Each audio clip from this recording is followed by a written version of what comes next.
So in this talk, I am going to concentrate on a direct question, and that question is that does Marxism have to do anything with science at all? Is Marxism only a political and economic doctrine, or does it have anything to do with science? Because the common sense idea of Marxism is that it is a political doctrine and an economic doctrine. If you see popular textbooks on philosophy, because one of the most popular textbooks on philosophy is The Story of Civilization by Will Durant. If you see that textbook, Marx is barely mentioned. Hegel is even barely mentioned. Schopenhauer is given something like 50 pages, but Hegel is just given 2 pages. And Marx is given a single paragraph. So the common sense idea is that Marx is a political philosopher or a political scientist and an economic scientist. He is not a philosopher at all, and obviously he has nothing to do with science at all.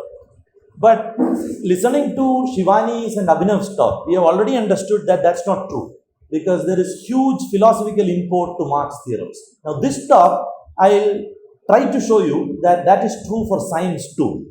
Marxism and the philosophy of Marxism has a lot to do with science. We have already seen from Engels that Marxism is not a philosophy, but it is a worldview. It is a world outlook, what in German is called Weltanschauung. And Abhinav has clearly explained what it means to have a worldview. I would also like to add that Marxism is monist in its essence. Shivani said one important component of this monism, which means that Marxism doesn't have dualism in it. That is, it doesn't say that there is mind and matter and both are different. That is one monism that it has. Second monism that it has is monism in method.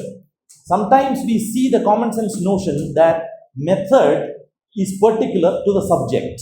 Science has a different method, arts has a different method, history has a different method, that is, study of history has a different method, and a different subject like poetry has a different method. So Marxism doesn't agree with this. Marxism says that the study of history, the study of science, the study of human beings are all have to be done with the same method, and that method is the method of dialectics, materials dialectics. That is not because this method is somehow superior. That is because the reality is dialectical in nature. The stress here is not on the method. There is no correct method, but there is a correct reality. Reality in history is dialectical. In human sciences, it is dialectical. And in sciences, hard sciences like physics, chemistry, even mathematics, I would like to show you why it is dialectical. So, I would like to start with a very brief historical introduction. Many of these things have already been done by Shivani and Abhinav, so I will make it as quick as possible.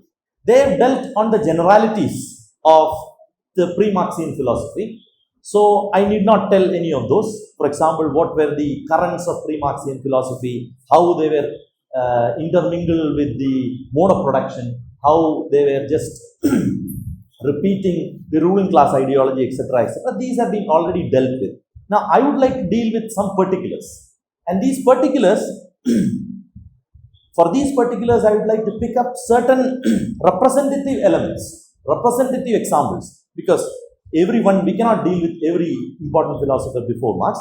So, I will pick up certain representative examples, representative philosophers, and that too, I will start not from the antiquity, but from the time science became very, very prevalent. That is from the 14th century, 15th century onwards. And I would like to pick up from René Descartes. So, Shivani also talked about René Descartes. René Descartes is associated with, he's a French mathematician, physicist, scientist, philosopher, very multifaceted personality. And he was a champion of science, first of all. He was a champion of science. And he is associated with what is called the epistemological turn in philosophy. Because he is most probably the first philosopher who said that we have to concentrate on the self. Instead of searching for a truth, that was what philosophy was all about. That was said here. Instead of searching for a truth which is supposed to be there, I should first check whether I can know the truth or not. Or what am I? Do I have the capacity to know the truth? That is, the possibilities of knowledge has to be first analyzed. And this is what is called, epistemology is a science of knowledge. So this is what is called the epistemological turn in the philosophical world. And it comes right till Hegel from Descartes. Now, in this turn, Descartes starts with full skepticism. Descartes says that nothing can be taken for granted. I see this bottle here, I see this book here, but I have no idea whether these are true or not. Maybe this is not true. Maybe I am just imagining things. Maybe this is all Maya. Maybe, as Descartes says in his discourse on methods, maybe some wild being, extraterrestrial being, some dirty being, is trying to trick me into thinking that this exists. So he begins with full skepticism, saying that I don't believe in anything, let me reason out what is true and what is not. So he says that only one thing, one premise is given to me, that I can see myself as thinking. And in thinking, I can see myself existing. And this becomes his master premise, that I think, therefore I am. I think, therefore I exist. Cogito ergo sum. This is what Descartes is all about. So his master premise is that nothing is certain, but one thing is certain, I can think. And when I think, I know that I exist. So, that much is sure.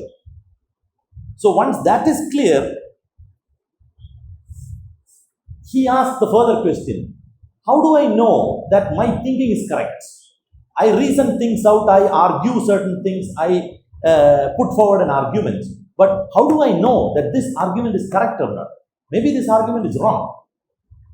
Then he goes on to say in his method, discourses, that an argument is correct if and only if it is clearly and distinctly perceived. An argument, he says, is correct if it is only clearly and distinctly perceived.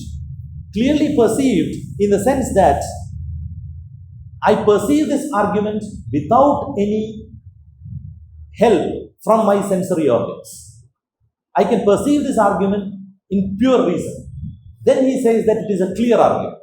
It is a distinct argument if this clear argument is not mixed with some unclear arguments. So he says that my argument is correct if it is clear. That is, I can reason it out in my mind without any help from my senses. And it is distinct if this is a unique argument that is given to me, not mixed with some other chaotic arguments. So he says that I exist because I think, and then he says that my thinking is correct if it is clearly and distinctly perceived. Then he goes on to say, using this thinking, then he goes on to say, what is my essence? What is the essence of a human being? Then he says that my essence is that I think. The idea, the argument that he gives is very funny, or very ingenious in fact. He says that I can think myself as not having a body at all. That's possible. I can think of myself without a body.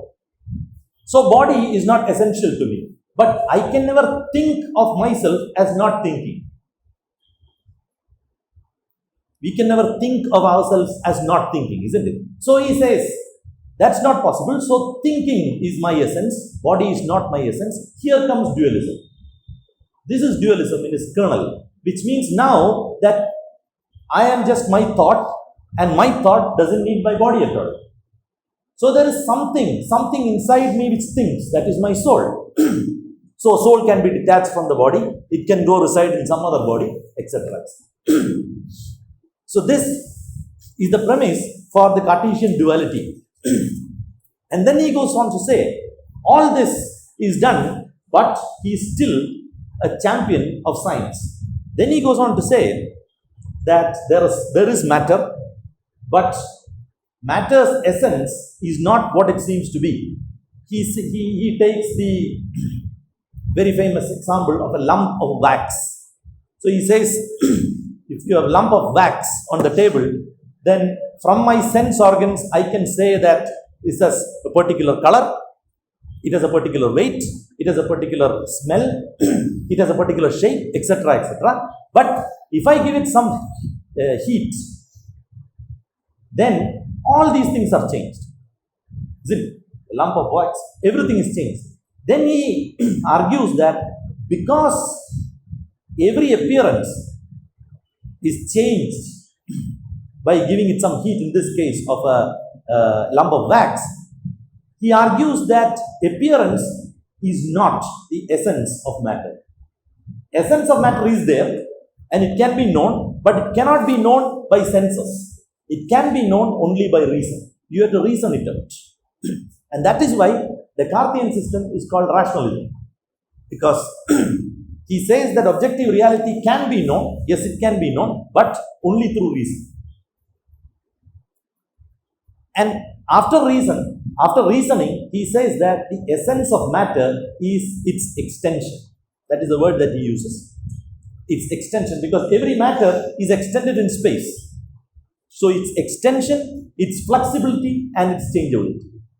This flexibility and changeability is there in him. And that is why Engels, in some of his books, says that Descartes is, in an incipient fashion, dialectic. Because he thinks that matter has an essence, it is its extension, and can change and develop. That much dialectics is there. Okay. So this was the first real effort from the philosophical point of view to make sense of what science is doing. René Descartes didn't sit in his drawing room and then find out all these philosophy. What he did is that he was reacting to his age, and his age was one of scientific age. It was for the first time in human history that science was taking a claim that we can know matter completely. Not just knowing matter, we can even predict it. We can even predict what it is going to do next if its initial condition is given to. So philosophers had to make sense of it, and this is how Descartes makes sense of it. Yes, matter has an essence, it can be known, objective reality can be known, not with our senses, not sensibly, but only using reason. That is the first idea that Descartes put forward. Now, Descartes' idea of how to analyze matter is by reductionism. What you see is you have a system, and then what you do is you cut it out into its parts. The smaller the part, the better. And you study each part. Using your reason alone, you study each part and put it all together, you will have the system again. That is the basic premise of what's called reductionism. And much of the 17th, 18th, 19th century science was reductionism in its essence. Even now, scientists, almost all scientists, barring a very few, are reductionist in nature. They think that they can take a system, cut it down into very small parts, study each part, put it all together, and you will reproduce the essence of the system. But we will come to know that that doesn't happen. We don't have to know philosophy or physics to do that, to understand that reductionism doesn't work. If you know sport, it tells you that reductionism doesn't work. For example, two football teams play each other. You can rate each player in each football team, and then you can understand that, for example, Real Madrid plays Ajax. Then you can see that each player in Real Madrid is much better individually than each player in Ajax Amsterdam. So, when you put everything together and then play, Real Madrid should win 5-0. But it doesn't happen like that. Instead, Ajax Amsterdam wins 4-2. Which means that the system as a whole can have properties which individual subsystems will not have. So reductionism in that sense is not correct, and I will come to that later, why it is not correct and why science now says that it is not correct. So in direct opposition to this, empiricism came into being, and there are many empirics, many important empirics, but I would like to concentrate quickly on David Hume. David Hume was Scottish. His main work is Treatise on Human Nature, and it was written when he was just 28. In which he says that reason is of no help. Reason is going to misguide you because you cannot know the essence of things by reason. You have to know the essence of things by sensibilities alone. We have to know the essence of things by what he says. The only way to know the essence of things is through instincts and habits. Why does he say that? He says that our mind has two contents. One is impression, which is directly given by experience. I touch this, I have an impression of touching this. That's all. Second one is the idea. So this, he says that when I touch this, I have the impression of this body, which is very forceful, very rigid, very vivid and forceful. It is very rich. But then after touching it, after a little while, I form an idea about this. That is a secondary thing. That is not a direct impression, but I make an idea about this material object in my mind. That is not connected with this, but that is, I am connecting all the experiences and making an idea. And he says that an argument that I make, a proposition that I make, a statement that I make is empirical if I base it only on experience. I base it only on experience and make a statement that is empirical. And it is logical if I am making this statement out of the ideas that I have of this. I hope it is clear. Impressions, if I am making it right out of impressions, it is what is called empirical. And that is what is also called matter of fact. Otherwise, it is called logical. And logical is only, I am making up, I am bringing all the ideas together and making up a logical proposition. He says all mathematical propositions are logical. When I say, if you add three angles of a triangle, it is 180 degrees, it is a logical proposition. It is always true because I am working with the idea of a triangle. My mathematics is done not by direct experience of a triangle, but with the idea of a triangle. And propositions that is made on ideas will always be true. But propositions, empirical propositions are only contingent, he says, which means that I drop this pen, it goes down. That is that's an empirical proposition. If I drop this pen, it goes down. I am just taking my experience. This is true, only this is true, only this one time it is true. From this empirical proposition, I cannot make the conclusion that if I drop this pen again, it's going to go down. I cannot make that conclusion. Because experience doesn't tell me, okay, you tell me that you do it 1,000 times. I do it 1,000 times. Every time it goes down. So every time I make the empirical proposition that if I drop the pen, it goes down. Still, because it is not generalized, cannot be abstracted, cannot be generalized, I cannot say the statement that the 1,001th time that I drop it, it is going to go down. I don't know. Which means no knowledge is really possible. Because knowledge means that you should be able to synthesize this, you should be able to extract from the experience, get it into my reason, and then produce a generalization. Hume says that is not possible. That will be logical, and that will be a truth, but that truth is the truth of the idea. Experience need not correspond to it. What it means is that science is not possible at all. Because science, what it does, that it experiments and it generalizes and it puts forward a hypothesis. When A happens, B is going to happen. That is not going to happen with Hume. So when Descartes says that science is good and science will make sense, Hume says that does it.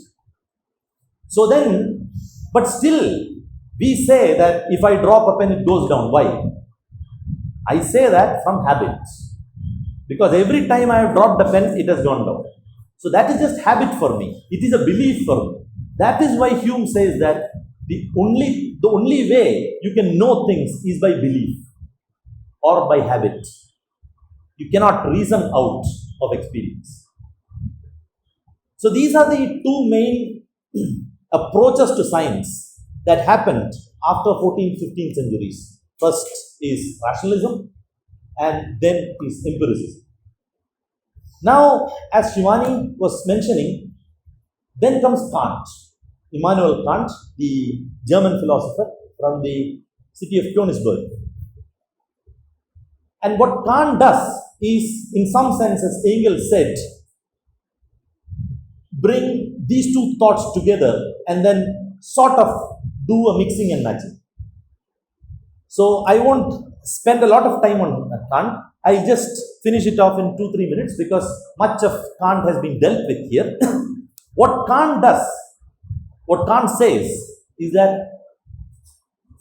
when we are studying something by our reason, for example, I am studying whether this pen goes down or not, using my reason, what I am studying is not actually this thing, but this thing as it appears to me. These two are different for Kant. This thing, this matter is there. That objective reality is there. That is what Kant calls thing in themselves. So that is there. But when I study it by my reason, I am not studying this, but I am studying the impression that I get of it, which Kant called the phenomena. So I am not studying the objective thing in itself, but I am studying the phenomena that I get. And Kant says that this phenomena that I observe or that I perceive is not equal to the thing in itself. I can study phenomena, I can reason with phenomena, I can make predictions about phenomena, but I can know nothing about the thing in itself. The actual essence of things. The actual essence of things is unknowable. There you have a straight highway for God. Once you say that something is unknowable, then you can always put God there. And he does that. He puts God there. That is fine. So, Kant says that only phenomena can be studied. Kant also says that some categories are needed for the study of phenomena. For example, space and time. So, I have to have some space in which this is going to happen, some time in which this is going to happen, isn't it? If I am going to study motion of this particle from here to here, I should have some idea about the time. One important philosophical question, which is solved in fact by science and by dialectics, is whether this space and time are only tools that we use to study, or are they real things? Are they objective realities? Kant says that they are just tools. They are what he calls categories used to study motion and matter. It has no objective reality. Time doesn't really exist. Space also doesn't really exist. We just, to study phenomena, some categories, some general tools are needed, and these are the tools, like space, time, etc., the tools that are given to the human mind a priori, that are given to the human mind at birth itself. We are equipped with these notions, these categories of time, space, etc. They are just tools. So, Kantian philosophy, which says that only phenomena can be studied and thing in itself cannot be studied, the essence of thing in itself is called noumena for Kant. It cannot be studied, and that these categories are not real but just ideal. This was a very famous philosophy, and now also, as Shivani and Abhinav have repeated many times, now also Neo-Kantianism is a big trend, because it has this unknowable inside it, which is very useful if you are with the ruling class. Because if something is unknowable, then you can put anything there. Okay. Then, after this Immanuel Kant, the philosophy is generally called as transcendental idealism, but nobody is quite sure why it is called transcendental idealism. Different commentators give you different reasons why it is called transcendental and why it is called idealism, because Kant himself has critiqued idealism many times in many of his books. So he himself says that I am not an idealist, but he calls it transcendental idealism. So I have no idea why it is called transcendental idealism. Even the best Kant scholars, I think, have no idea at all. But that is just a name. Then comes Hegel. Hegel is a revolutionary advance on Kant, and Hegel closes this question in a single sentence. He says, and the sentence is, I'll read the sentence. The sentence is very simple. He says, the essence manifests itself phenomenally, and that phenomena are essential. The essence of matter manifests itself phenomenally to me by phenomena, and this phenomena shows me the essence.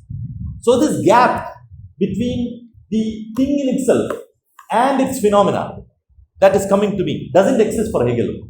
For Hegel, thing in itself is the phenomena, and phenomena is the thing in itself. Done. So there is a thing in itself.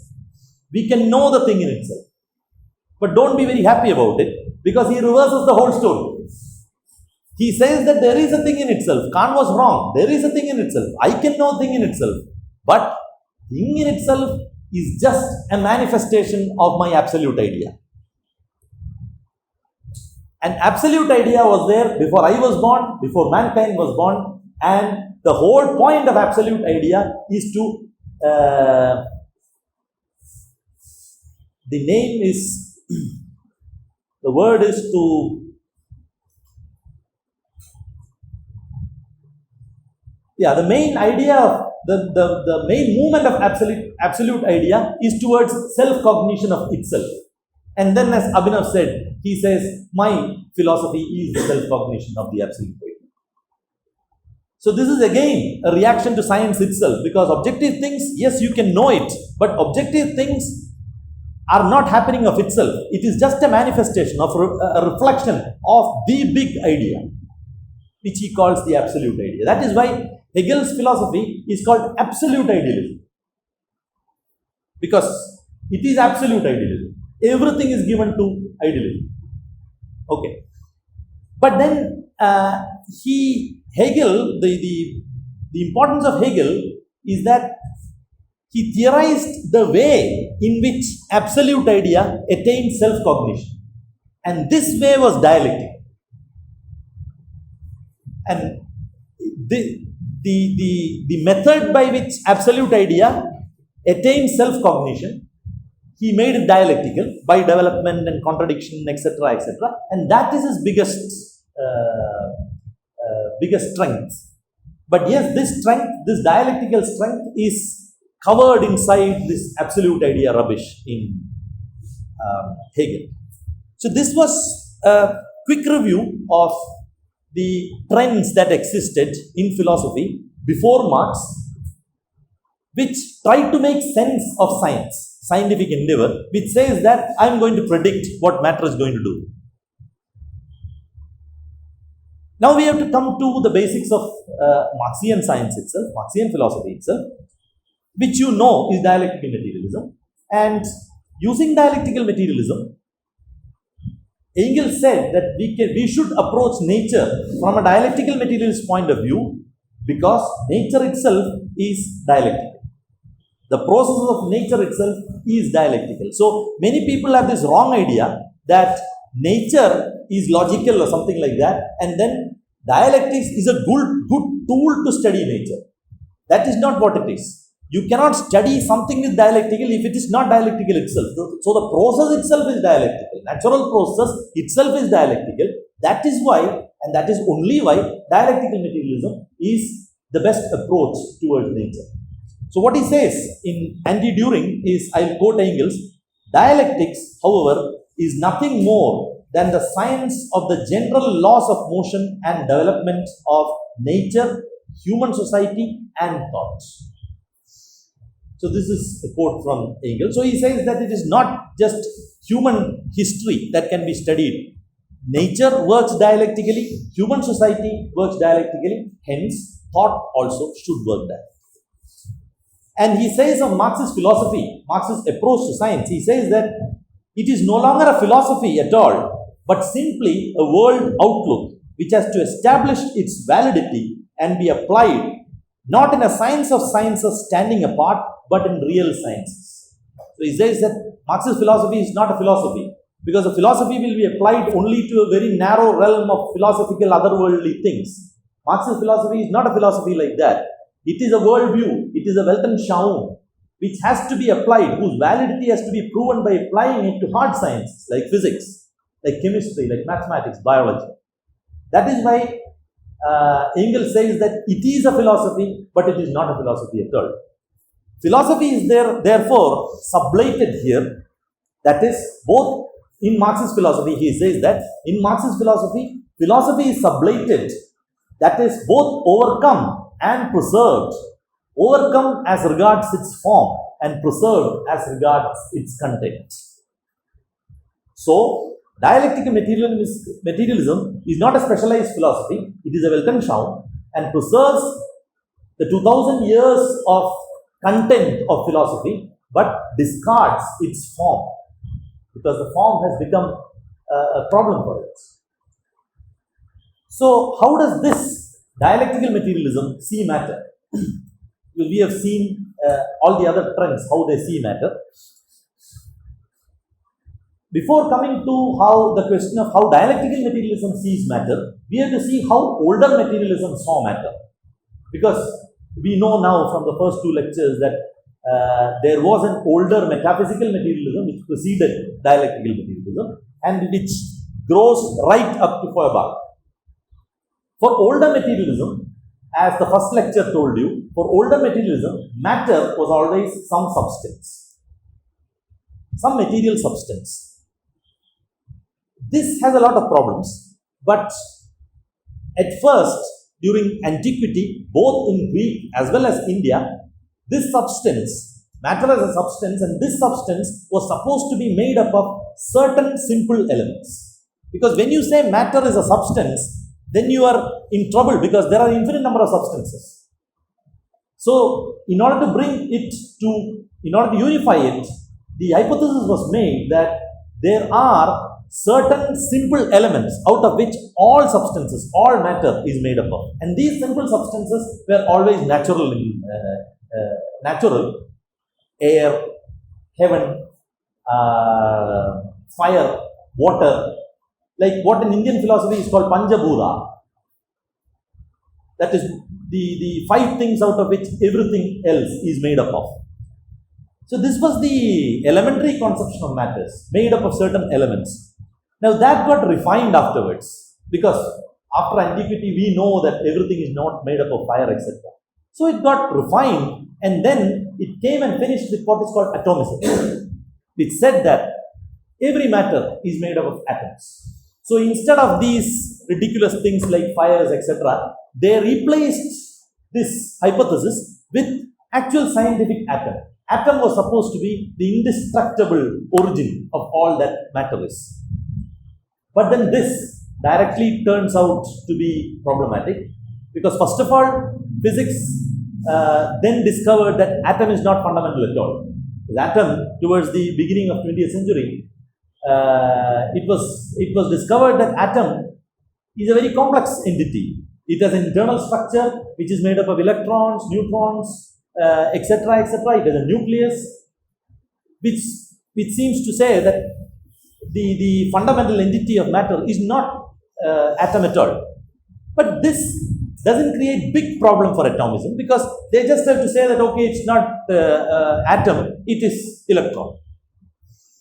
And if science says that no, electron is also not that simple, electron is made up of something like quarks, then they just have to say that okay, then it's not the electron, it is quarks.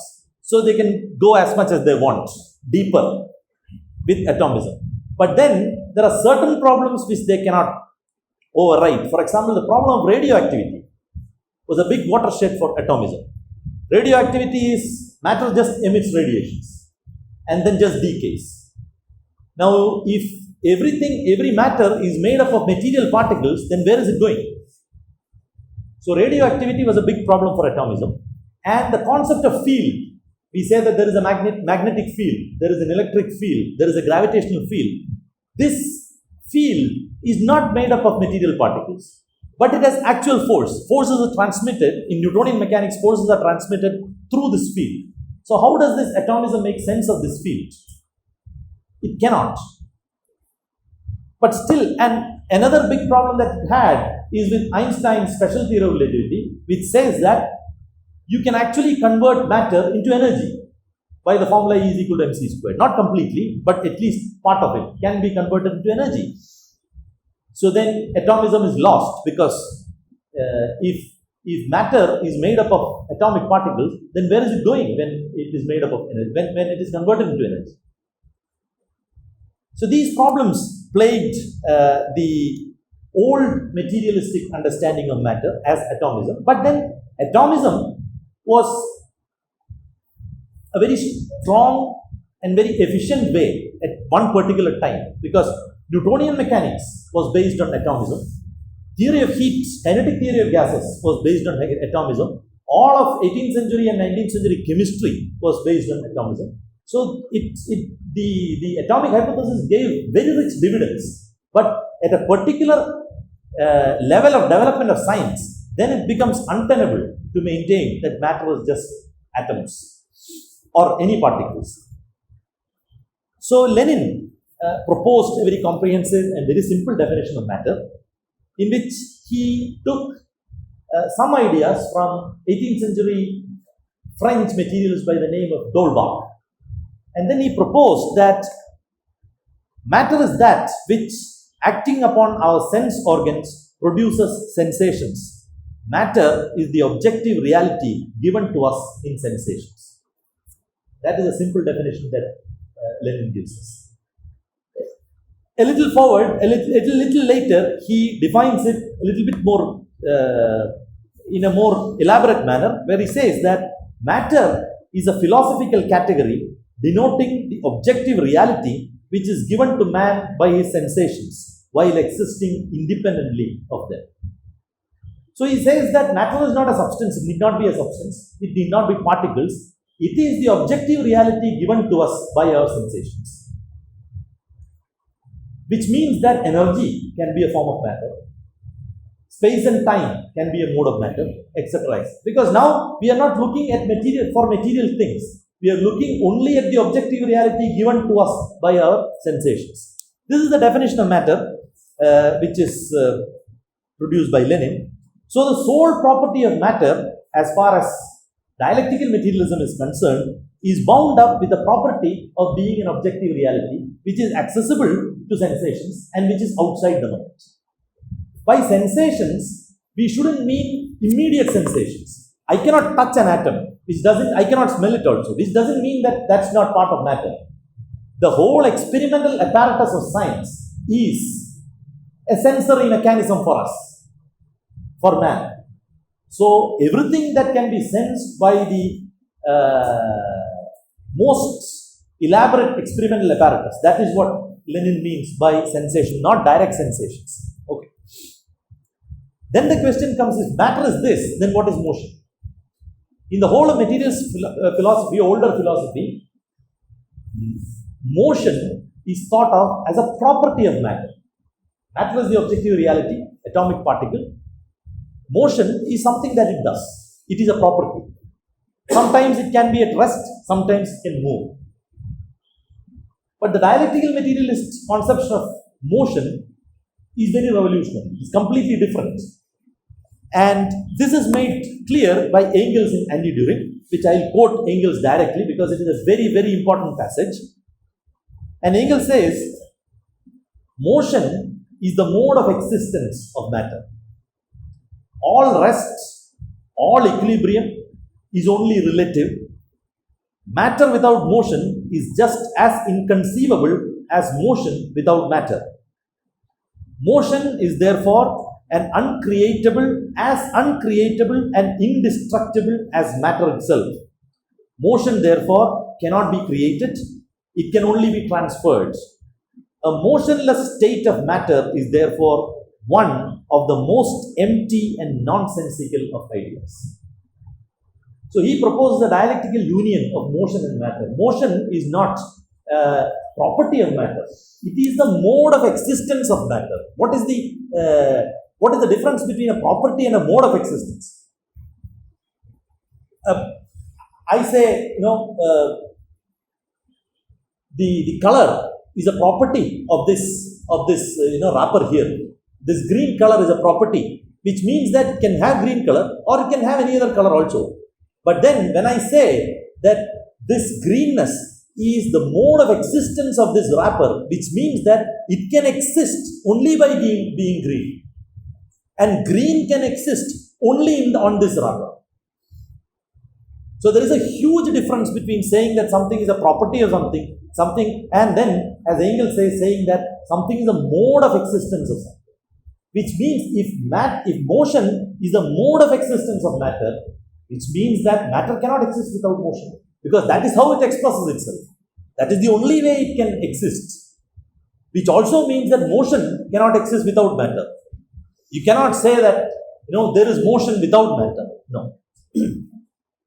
Which is true. Science also. He says here that all rest or equilibrium are only relative, which we know from science right now. I know that I say that this pen is at rest, but is it at rest?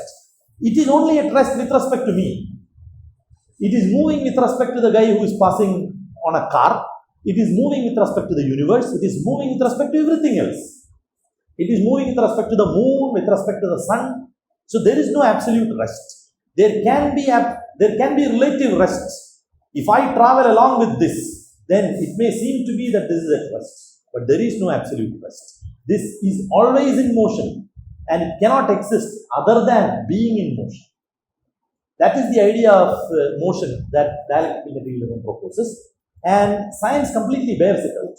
And in his preparatory notes on anti-Düring, Engels clearly says that motion is the mode of existence of matter, hence more than a mere property of things, which is what I was getting at. It's not a property.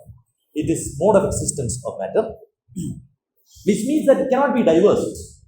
Cannot think of matter without motion, motion without matter. Some years ago, I was reading a new book on complex systems, written by a very well-known specialist in complex systems by the name of Alexander Belanov. And I was surprised to see that it is a completely mathematical textbook, fully mathematical. The first sentence in this 400-page textbook is that motion is the mode of existence of matter. So slowly but steadily, scientists, especially those working in neuroscience, complex systems, chaotic systems, etc., slowly but steadily, and he has given the reference to Engels himself. So the first reference in that book is Engels. I was very happy because you don't get it in science. Scientists are normally dismissive of what they call philosophers and politicians. So Marx for them is not even a philosopher, he is only a politician. So they are supremely dismissive of them. That is why even a very, very genuine scientist, as good a scientist as Einstein, once said that politics is for mortal people and equations are for eternity. That is what Einstein said. See, the context in which he said that is very good because he was invited to become the first president of Israel. So maybe he said that as an excuse, I don't know, but he said this. So scientists are now slowly but steadily understanding that nature is dialectical. But we saw matter and we saw motion, and then once we consider motion, dialectics creeps into science. Because motion, Engels says, motion itself is fully dialectical. What Engels says is that motion itself is a contradiction. Even simple mechanical change of position can only come about through a body being at one and the same moment of time, both in one place and another place. You consider motion of a ball, and then you consider at one particular point where it is. Then you have to say that it is at this point, but not quite at this point, because it is moving. So you can never freeze the frame, and then even if you freeze the frame by a very good camera, then also there will be a small motion coming. You can freeze, you can have FPS, frames per second, as much as you want. But then if you zoom in enough, you can see that there is a small trail. Which means that You cannot eliminate this. It is at one point, at one particular time. It is not quite at that one point. It is at the other point also, because it is a continuous process. Motion is a continuous process. So this itself, simple mechanical motion itself, is contradictory in nature. It is at one place and at another place at one time itself. And then he concludes this paragraph with a beautiful sentence. I love this sentence. When he says that, Engels says that, and the continuous origination and simultaneous solution of this contradiction is precisely what motion is. I'll read it once again. He says, the continuous origination and simultaneous solution of this contradiction is precisely what motion is. What does it mean? At every point of time, a contradiction is continuously originating, because it is at this point, not quite at this point. So there is a contradiction, and that contradiction is solved by motion itself. What is the solution of that contradiction? Reality is the solution of that contradiction. Practice is the solution of that contradiction. It is solved by motion itself, but at the next point, again that contradiction arises, originates, gets solved, originates, gets solved, and that is what motion is. The complete contradiction. So you can see that the most simple elementary material motion on earth is contradictory in nature and therefore dialectical in nature. And then he says that because of this, if very simple motion is contradictory in nature, then you know that complex motions, like life itself, in its development, is completely contradictory. Abhinav, I think, was saying here how we are living and dying at the same time. I am living, but I know that I am dying. Isn't it? Because every second that I live is every second that I die. And I am living because there is something going on inside me. So what is me at this particular moment? I cannot define me at this particular moment, because hundreds and thousands and millions of cells are getting born and died and decayed, etc., etc. Many chemical reactions are taking place. It is a complete complex system, which is, even if you sleep, even when you are sleeping, it is working continuously. There is only one point where motion stops inside, and that is when we die. So this contradiction, if this contradiction stops, then there is no life. Life is going forward only because of this motion, because of this contradiction, that we are and still we are not. Okay. And then he talks about contradictions in mathematics. These are sort of naive examples, but then they are examples, good examples in one sense, because they are simple. He says that root of -1 is a contradiction, because when you are finding out square root of something, you are saying that square of this guy will give me that, but then square of nothing gives you a negative number, because square of everything is positive. So just the fact that you are looking for square root of -1 is a contradiction, and he says it is an absurdity, it is an absolute contradiction, etc. He gives some mathematical examples of contradiction also in statics, in algebra. And then he says something very important. He says that when mathematics graduates from study of static objects, non-moving objects, to the study of variables, that is study of motion, then it becomes completely dialectical.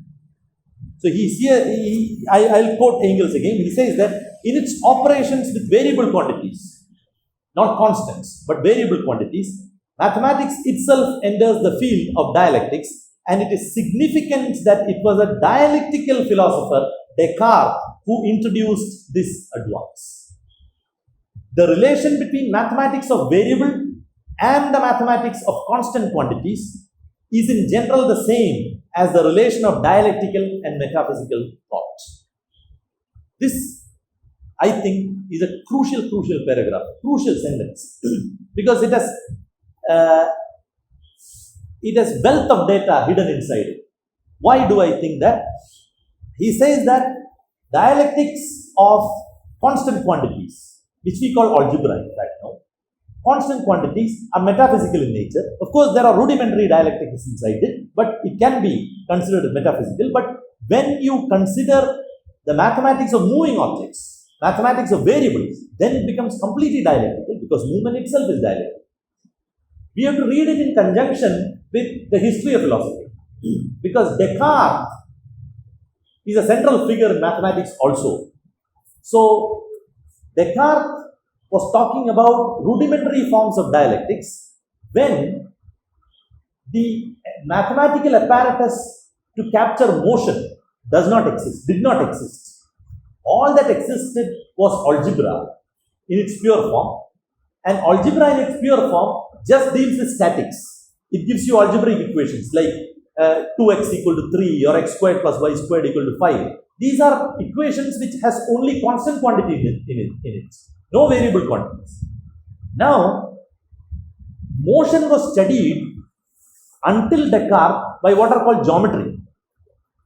So, you use geometrical methods to trace the motion of a planet.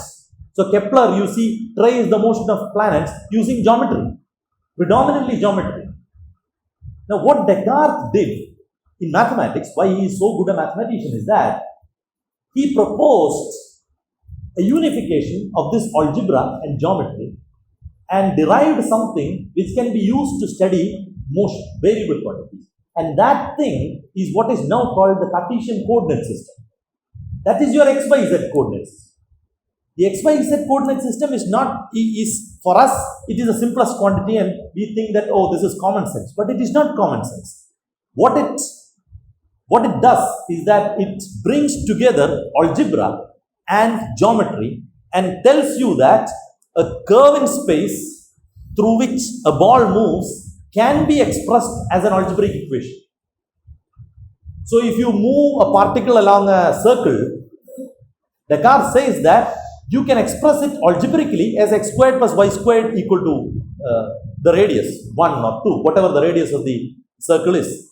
That is what is called the equation of the circle. So, what he has done is, the geometry of the circle has now been converted into the algebra, which is x squared plus y squared equal to 1 or r squared, where r is the radius. This is only possible when you use the Cartesian coordinate system that he invented and which rightly has his name now, Cartesian coordinate system. So, Descartes is the guy who actually brought together algebra and geometry and made it possible for us to study moving bodies. And this was completely utilized by Newton. Newton is the first one who used this Cartesian coordinate system and algebra to completely study motion. And he is, of course, with Leibniz, the originator of what's called differential and integral calculus, which is what is used for studying variable quantities. And what Engels says is that when calculus makes its entry into science, into mathematics, mathematics becomes completely dialectical.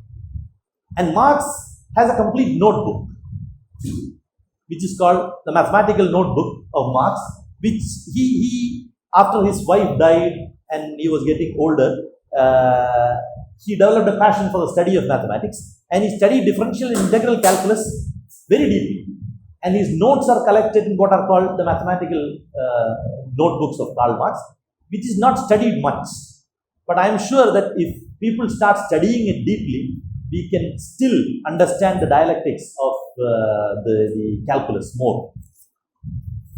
So, with these examples, I think it is clear that dialectics is a category that has its applicability in nature as well as in science and as well as abstract sciences like mathematics. Now, what I would like to do in the rest of, something like 20 minutes that I have, I would like to rush through some examples of actual dialectical processes in nature. Abhinav has already introduced the rules of dialectics to you, which is transformation of quality into quantity, and then unity of the opposites, and negation of the negation. Now, I'll start with transformation of quantity into quality, and the first and the most simple and the best in some way example is phase change, is phase transformation, which has already been talked about here. You boil water, keep on boiling it, keep on increasing, temperature increases, nothing happens. there is only quantitative change. No qualitative change happens till the temperature hits 100 degrees. When the temperature hits 100 degrees, a qualitative change happens because the mode of matter itself changes into a gas. And then the same thing happens if you cool it also. The change to ice is a phase change which happens at a particular temperature. It doesn't happen continuously. There is a discrete jump at that particular temperature. And when there is a jump, the quantity doesn't increase. When there is a jump, when water is boiling, water is boiling, the temperature doesn't increase because qualitative change is happening there. Okay, so this is the most fundamental thing. Example of quantity into quality. Another example that I like is given by Engels himself from not science but from war tactics of war. He quotes Napoleon. This is quoted by Engels in a very simple fashion, but I think this is a very, very important example. What he says is that the war is between French army and what is called Mamelukes. So he says that French soldiers are not very good in individual combat. They are very bad riders. They are not very good in individual combat, but they are very good. They have very good discipline. But these Mamelukes, as all tribes are, they are very good in individual combat. But as an army, in discipline, they are not very good. So what he says, Engels says, is that two Mamelukes were undoubtedly more than a match for three Frenchmen. Two Mamelukes can easily defeat three Frenchmen. 100 Mamelukes were equal to 100 Frenchmen. So when it increases, it becomes equal. 300 Frenchmen would generally beat 300 Mamelukes. And 1000 Frenchmen will invariably defeat 1500 Mamelukes. So the idea is, first it was 2:3 in favor of Mamelukes, in fact. Two Mamelukes will easily beat 3 Frenchmen. But at last, it is 2:3, but now in favor of the Frenchmen. Because 1000 Frenchmen can easily defeat 1500 Mamelukes. So what is happening here? It is quantity into quality that is happening here. Because this quality of discipline is not apparent if you don't have enough quantity. This quality that French cavalry has of being highly disciplined will not be apparent if it is a 5 versus 5 fight, because there is not much need for discipline here. But when the quantity increases and when it passes a particular stage, then the deciding factor changes. It becomes this discipline. And then the quality of the result also changes. Why I think this is very important is that here Engels, without saying that, introduces the crucial point of interaction. What is discipline? It is interaction.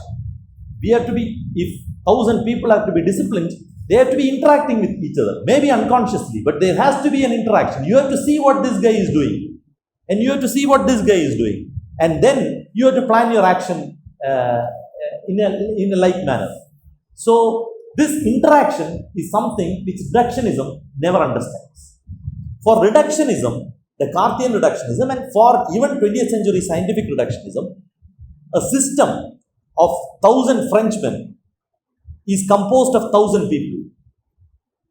And these 1000 people are 1000 entities, and they fight and they interact also, but this is inert interaction. What is called mechanical interaction.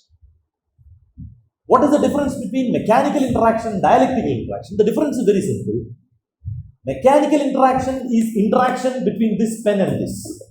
This is what is mechanical interaction.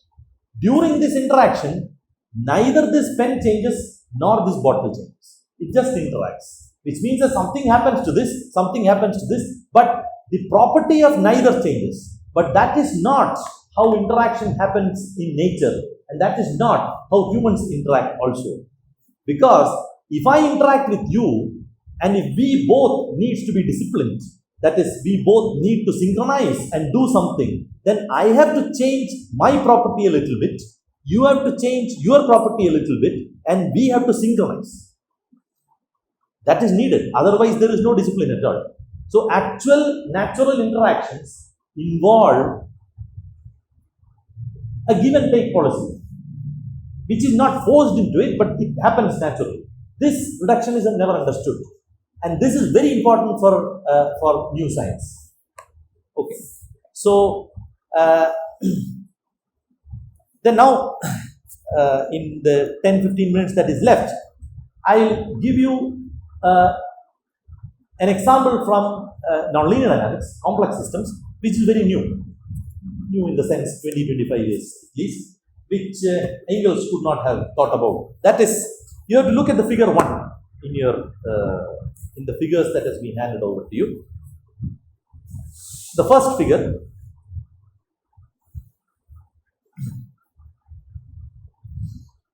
what happens in this figure is along the x-axis they have plotted a parameter. This figure is drawn from a mechanical system. A mechanical system which has a cantilever beam. A cantilever beam is something which is fixed here and like this. This is what is called a cantilever beam. One end is completely fixed, the other end is free to rotate. Now what you do is you put two magnets on both sides, north and south pole, and then you shake the base. That is all that you do. You put poles of magnets on both sides, the same magnet on both sides, and then what you do is you shake the base. You shake the base periodically.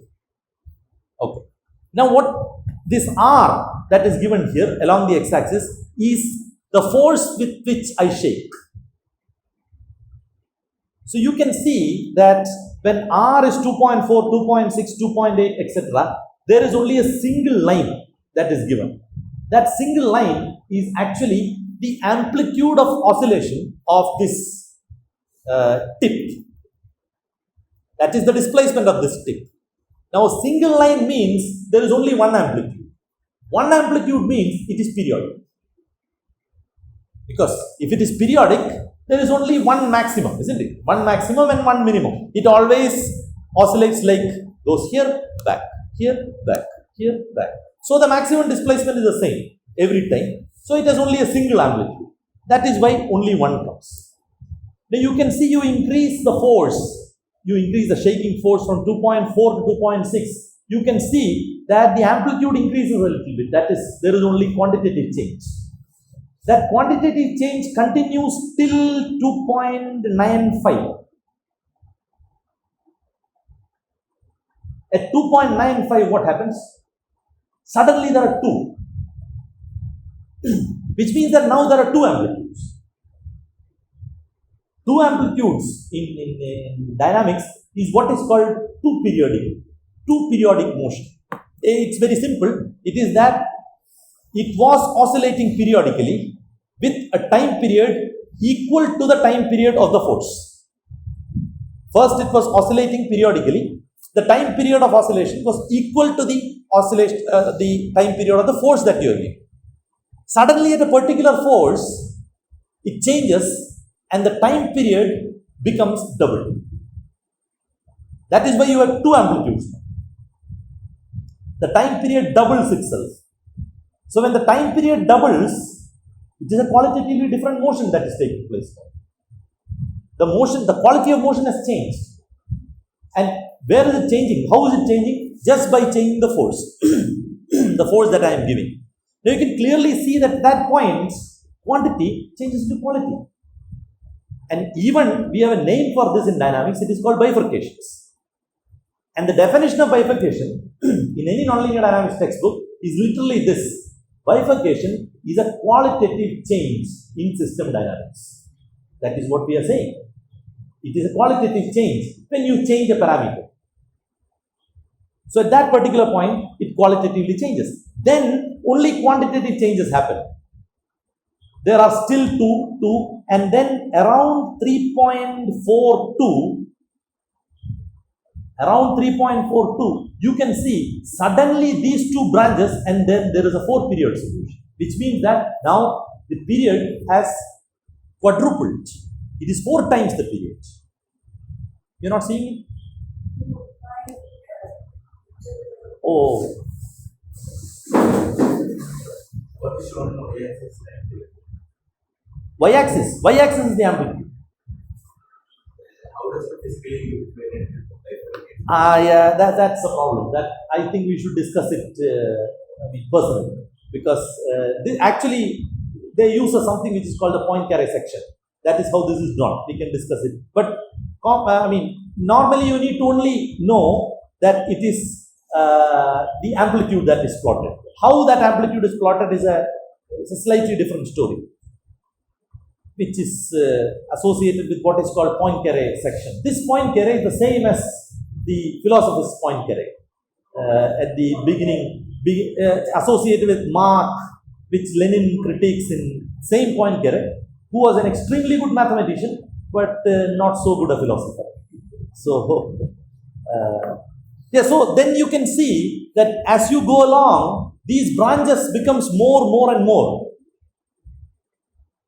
And at some particular point, it is full of branches. And so at that full branches, what it means is that the period, first it doubled, then it quadrupled, then 8 times, 16 times, and at a particular parameter value, then the period itself becomes infinity. When the period becomes infinity, what does it mean? It means that it is not periodic. It repeats only after infinity, which means that it doesn't repeat. And figure 2 here shows that trajectory. Figures that the vibration that happens, the oscillation that happens when the period is infinity. You can see that it is not periodic at all. If it is periodic, the curve will start from here and it will repeat. Again it will repeat. Here there is no repetition. It is doing whatever it wants to do. This figure 2, is a very good example as what in science nowadays is called deterministic chaos. It is called deterministic chaos. It is not the common sense chaos. It's not the common sense chaos that we are talking about. Okay, it has a completely different meaning. What it means is that we have a completely deterministic system here. There is nothing unknown about the system. I have a cantilever beam.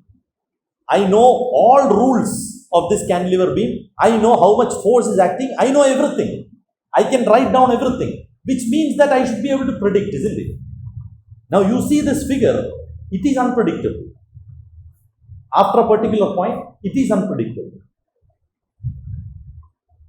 So that is why scientists now call it deterministic chaos, which means that it is coming out of a completely deterministic system, but still showing properties which has no predictability. Now science till 1960s, 1970s generally held that unpredictability of a system comes from unpredictability of its properties. If you cannot characterize the system completely, then it cannot be predicted. That's all. But if you can characterize the system completely, then this shows that it cannot be predicted. That is why it is called deterministic chaos. And this deterministic chaos is a dialectical union of order and disorder. Why? Because the phenomena that you see is completely disordered, but at the base of it is full order. So it is order born out of disorder. That is why it is not just called chaos, but it is called deterministic chaos, which means that it is a dialectical union of order and disorder. And this order and disorder has been complicated concepts in philosophy. Some saying that order is not good, it is not creative. Some saying that chaos, disorder is not good. So here you see deterministic chaos. It both comes together, and it is a dialectical union. It is a contradiction. You see this because it is a disordered system arising from an ordered one. And in fact, if you zoom in a little bit, I will be also able to tell you how this disorder suddenly converts into order also. But then we cannot zoom in, so I am not doing it. Now, third figure is also very interesting. Third figure, what it does is that it plots the heart rate variability. Heart rate variability means the time between two heartbeats. So, one beat, second beat. We have a doctor here, so you should be able to say that. Heart rate variability, HRV, is one beat, second beat, time gap in between two beats. That is plotted. So, the beat number is on the x-axis. That is one beat, second beat, third beat. And what is on the y-axis is the time interval. And the figure A is for a young subject with very good heart, healthy heart. Figure B is for an elderly subject which obviously has a weak heart. Now you can see that figure A is much more chaotic than figure B, which means that chaos breeds life and order breeds death. And chaos in the sense, not chaos as in the sense of disorder, but chaos in this sense, chaos as a dialectical union of order and disorder. That is what keeps you alive. If there is no union of order and disorder inside your heart, then you are gone. A completely ordered HRV is a straight line in your ECG, which means you are gone. That is exactly what Engels was saying. Life is life as long as there is a contradiction. And this is a supreme contradiction, chaos. And if there is no contradiction, you are almost dead. And if you are a believer in something, for example, if you are a believer in whatever, even if you are a believer in yourself, that is complete order, isn't it? I believe in something, then every contradiction goes away. And that is death. That is, we know that is death. Whatever it is, if you believe in God, if you believe in a party, if you believe in something, then belief is always death. Conviction is not. There is a huge difference between conviction and belief. I am convinced that this is true. I don't believe that this is true. So these are the things. So chaos, I would say, is a supreme example of unity of opposites. Second thing, the second law of dialectics. The only other law of dialectics that I have to tell you is negation of negation. And I don't have much time to deal on it, but I'll just say one more example from neuroscience and stop it. Now, one of the biggest problem of this dualism between matter and mind was the origination of consciousness. Why people were so confused by this duality was they could not figure out how I am thinking. What is thinking inside me? Am I thinking? Is there a mind inside me who is thinking? Is there someone else sitting somewhere who is thinking for me? I will not blame Descartes or someone for that, because at that point of development of productive forces and that point of scientific knowledge, it is a very complicated problem of thought, consciousness. Now, dialectical materialism has a clear understanding of consciousness, of thinking, which has been repeated many times here by both Shivani and Abhinav. It is very simple. Consciousness, thinking, thought is a property of matter, nothing else. And it is a property of matter which develops at a particular stage of development of matter. All matter doesn't think, all matter doesn't have consciousness.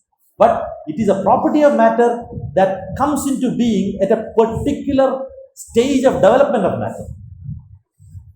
Now, it is a property, in current neuroscience language, it is a property that they say emerges out of matter. So, big word in neuroscience nowadays is emergent phenomena. So, this example that I gave of football, the property of a football team consisting of 11 players and a coach is not the sum of all the properties of these 11 players. It is a property that emerges out of this whole by the continuous live interaction between these football players. And that is nowadays in complex systems what is called emergent property. The property of the whole, which is not the same as sum of the property of all the parts. That is the biggest premise of reductionism, which is not true. The whole has can have a completely different property by the sum of these parts. And if a part is located inside a whole, then its property is not the same as its actual property when it is alone. If I am playing right back, my property, my style of play will change a little bit. I will be changing my style of play to suit the striker and my midfielder, etc., etc. If I say that I will play only in my fashion, then you will fail. That's all. So I need to change my play. They need to change their style to suit mine. Then only this will work. So it is a continuous live interaction in which every part changes and the whole itself changes. That is what is called emergent property. And we know now we don't know much about neuroscience. Let me be very clear. We know very little about neuroscience. About brain, how it works, how it thinks, how consciousness comes, etc., etc. 90%, 95% of it is unknown to us. But from the very little that we know, and that very little is enough really, from the very little that we know, we can conclude without any doubt that consciousness is an emerging property of neurons. And neurons are cells inside the brain. Each cell, each neuron is just a very, very simple mechanism and cannot think. It cannot do anything at all. It only has two states. Either it fires or it doesn't fire. That's all. That is all. It is anatomically, complicated, but then its states are very simple. Digital. Either it fires or it doesn't fire. If the electrical potential that comes into the neuron is greater than a particular nernst value, then it fires. Otherwise, it doesn't fire. If you put millions of these very, very simple things together, you start thinking. That is because at that level of development, at that level of organization, the interaction between these cells is so complicated and so original that something emerges out of it which you cannot reduce to any of these concepts. That something is what neuroscience now calls consciousness or thought. And this is exactly the same as what dialectical materialism says. Of course, it doesn't use the word emergence, but that is exactly what it says.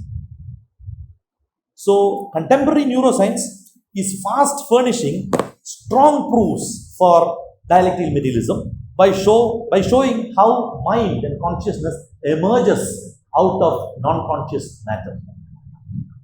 Okay. Like this, lot more examples can be provided of contradictions, of dialectics, quality into quantity, quantity into quality, of negation also. But then I think this suffices to tell anyone that the movement of science, especially the movement of modern science, is clearly towards dialectics. It is revealing its dialectical effects one by one.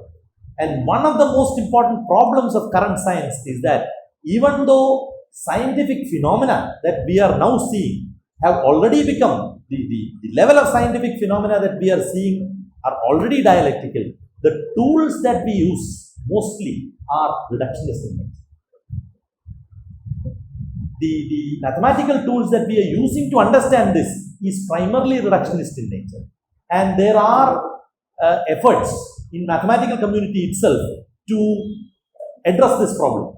And they are being addressed in a computational way now. But if we understand, if we appreciate the dialectics of nature, maybe scientists can work together and bring out even a method of inquiry, a mathematical method of inquiry, which actually contains this dialectical element inside it. I think that is needed for science to go forward because we are in crisis, big crisis, especially in physics. So, with this, I think there are many other examples, but then we have hit 8:30. So, I think I'll stop with these examples.